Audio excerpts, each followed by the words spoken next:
त्रिपुरा के पहाड़ी अंचल में दो सुंदर बहनें रहती थीं। उनके बालपन में ही उनकी माता का स्वर्गवास हो गया। उनके पिता पुरोहित थे। उन्होंने पत्नी की मृत्यु के पश्चात दूसरा विवाह नहीं किया। उन्हें भय था कि सौतेली मां उनकी पुत्रियों का लालन पालन ठीक ढंग से नहीं कर पाएगी। पिता के स्नेह दुलार में पुत्रियां पली बढ़ीं। पुरोहित की आमदनी बहुत कम थी। वह झूम खेती अर्थात स्थान बदलकर की जाने वाली खेती के द्वारा आजीविका कमाता था। उसकी पुत्रियां भी पिता की परेशानी समझती थीं, अतः वे अपने पिता से अनुचित मांग नहीं करती थीं। वर्षा ऋतु में उनके कष्ट और भी बढ़ जाते। कई वर्षों से मकान की मरम्मत नहीं हो पाई थी, अतः बरसात का पानी घर में घुस जाता।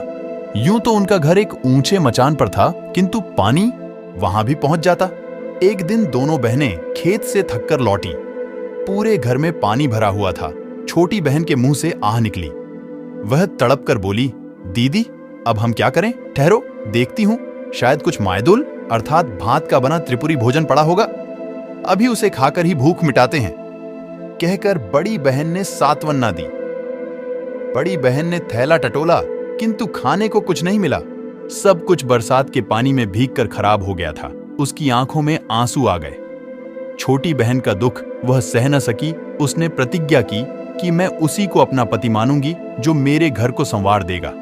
जिस तरह सबके कष्ट दूर होते हैं, उसी तरह वह दुख भरी रात्रि भी बीत गई। अगले दिन जब दोनों बहनें घर लौटीं तो घर की कायापलट देखकर दंग रह गईं। सारे घर की मरम्मत की गई थी तथा खाने पीने का सारा सामान भी मौजूद था। इतने खाद्य पदार्थ उन्होंने पहले कभी नहीं देखे थे। पुरोहित ने भी घर का परिवर्तन देखा तो उत्साह के साथ बोला, हो ना हो, यह तो वनदेवी की कृपा है। उससे तुम लोगों का कष्ट नहीं देखा गया, इसलिए उसने हमारी सहायता की है। पिता तो भरपेट खाकर सो गए, किंतु बड़ी बहन उनके अनुमान से संतुष्ट न थी। वह चांदनी रात में बाहर आकर खड़ी हो गई। तभी उसकी नजर एक विशालकाय अजगर पर पड़ी। वह अजगर उनके घर से निकलकर जा रहा था। बड़ी बहन ने उसी क्षण निर्णय ले लिया कि वह अजगर को ही अपना पति मानेगी। उसे पूरा विश्वास था कि उनके घर की दशा संवारने में अजगर का ही हाथ है। छोटी बहन के लाख समझाने पर भी वह अकेले खाना खाने नहीं बैठी। तब हार कर छोटी बहन ने अपने जीजा जी को पुकारा, कुमुई कुमुई माइटा नानी फायदे दो, अर्थात जीजा जी खाना खाने आइए। यह आवाज सुनते ही अजगर घर में आ पहुंचा। दोनों बहनें उसके विशाल स्वरूप से घबरा गईं, किंतु वह शांति से भोजन करके लौट गया। यह क्रम काफी समय तक चलता रहा। एक दिन पुरोहित को पता चला तो वह आग बबूला हो उठा। उसकी सुंदरी पुत्री एक अजगर को पति माने, यह उसे स्वीकार न था।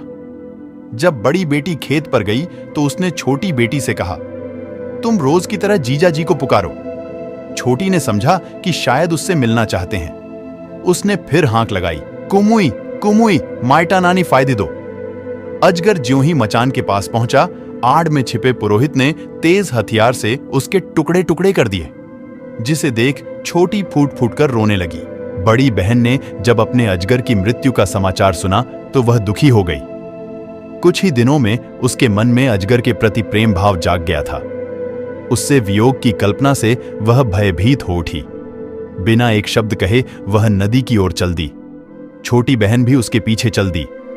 बड़ी ने आंखें बंद की और रोती रोती नदी के पानी में उतरती चली गई।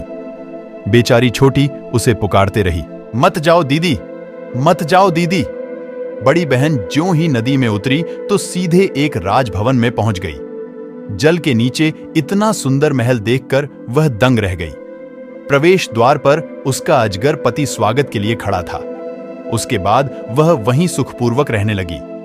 दोस्तों, इसीलिए कहते हैं कि प्रेम अगर सच्चा हो तो वो हमें किसी न किसी रूप में ईश्वर मिला देते हैं।